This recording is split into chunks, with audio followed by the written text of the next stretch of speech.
Senator Whitehouse, welcome. Good Thanks to see you. very much. I am extremely fond of my colleague, Senator Sullivan, and we work very, very well together on a lot of areas, but I've just got to offer some opposing views with regarding some of the stuff that he I'm said. shocked, Mr. Chairman. For starters, I am shocked. when he talks about the American energy sector, he's talking about America's fossil fuel sector.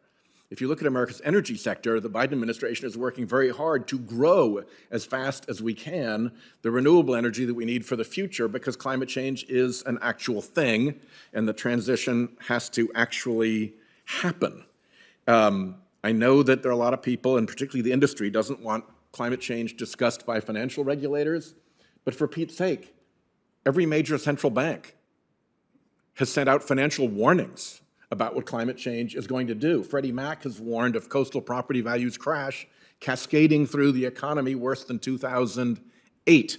We have the major corporate folks, most recently Deloitte, coming out with a report talking about a multi-trillion-dollar swing between getting it right on climate and getting it wrong on climate. So the fact that financial regulators are paying attention to this shows nothing more than that they're paying attention.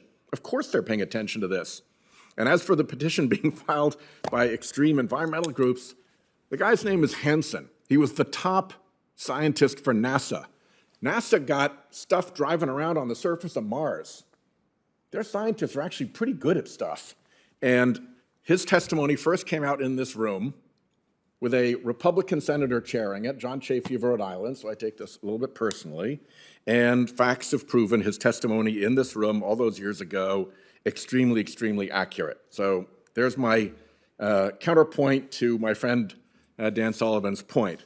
Now, with respect to TSCA and paying for it, we gave EPA authority to levy fees to target that 25% of the program would be covered by industry contributions. What percentage is now covered by user fees? Far less than that, actually, Senator. And the fees rule was one of those implementation challenges that I'm hoping we can course correct on, because the first fees rule didn't kick in until fiscal year 2019. It actually excluded all of the costs of the first 10 risk evaluations, which was the most expensive thing the agency was working on TSCA at that time.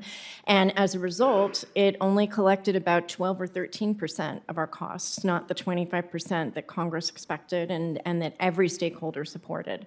So in the 2022 appropriations bill, Congress directed us to write a fees rule that reflect the actual costs of implementing TSCA, and that is what we're planning on doing. Okay, where are you in that process? Where are you with redoing that? We are close to being able to send a supplemental proposed rule to OMB in the next couple of months. There was a proposed rule that went out towards the end of the last administration, but it exempted the costs of rulemaking. So it needs to be supplemented in order to do what it was intended to do.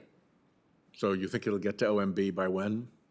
I think it'll get to OMB sometime this summer or fall, Okay. and hoping for it to be finalized before fiscal year 24. Okay, good.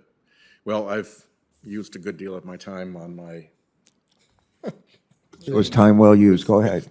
with Senator Sullivan, but I would, remind the committee that, there are a lot of people who don't seem to take climate change seriously, but for me and for Chairman Carper, who come from coastal states and not very big ones, we're looking at actual projections supported by federal and state government that are unrebutted, that we're going to have multiple feet of sea level rise along our shores. We've got maps that show that people who live on Warwick Neck in Rhode Island are going to be living on Warwick Neck Island soon, that people who live in Bristol are going to be living in Bristol Island soon.